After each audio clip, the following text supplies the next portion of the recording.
যীশু খ্রিস্টের জন্ম বিষয়ে আগম সংবাদ। পরে ষষ্ঠ মাসে গাব্রিয়েল দূত ঈশ্বরের নিকট হইতে গালিল দেশের নাসারত নামক নগরে একটি কুমারীর নিকটে প্রেরিত হইলেন। তিনি দাউদকুলের যোসেফ নামক পুরুষের প্রতি বাগদত্তা হইয়াছিলেন। সেই কুমারীর নাম মরিয়ম। দূত গৃহমধ্যে তাহার কাছে আসিয়া কহিলেন, ওই মহানুগৃহীতে মঙ্গল হোক, প্রভু তোমার সহবর্তী। কিন্তু তিনি সেই বাক্যে অতিশয় উদ্বিগ্ন হইলেন, আর মনে মনে আন্দোলন করিতে লাগিলেন, এ কেমন মঙ্গলবাদ। দূত তাহাকে কহিলেন, মরিয়ম, ভয় করিও না, কেননা তুমি ঈশ্বরের নিকটে অনুগ্রহ পাইয়াছ।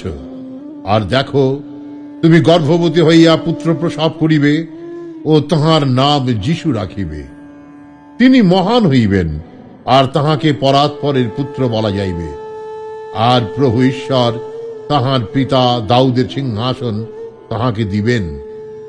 তিনি যাকব কুলের উপরে যুগে যুগে রাজত্ব করিবেন, ও তাহার রাজ্যের শেষ হইবে না। তখন মরিয়ম দূতকে কহিলেন, ইহা কিরূপে হইবে? আমি তো পুরুষকে জানি না।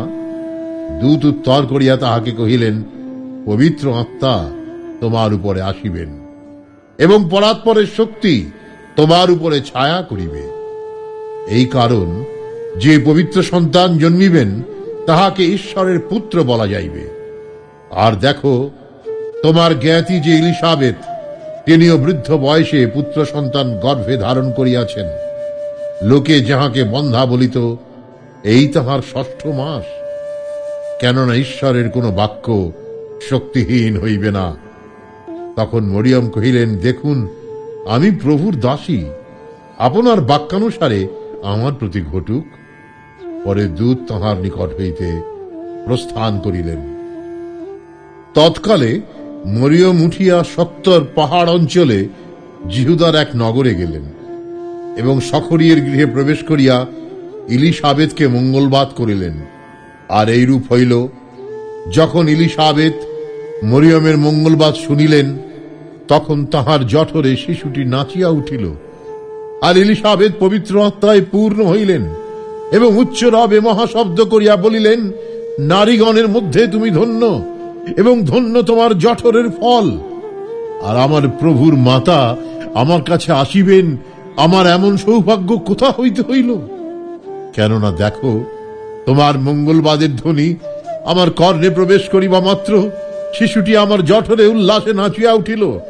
আর ধন্য যিনি বিশ্বাস করিলেন, কারণ প্রভু হইতে যাহা যাহা তাহাকে বলা গিয়াছে সে সমস্ত সিদ্ধ হইবে।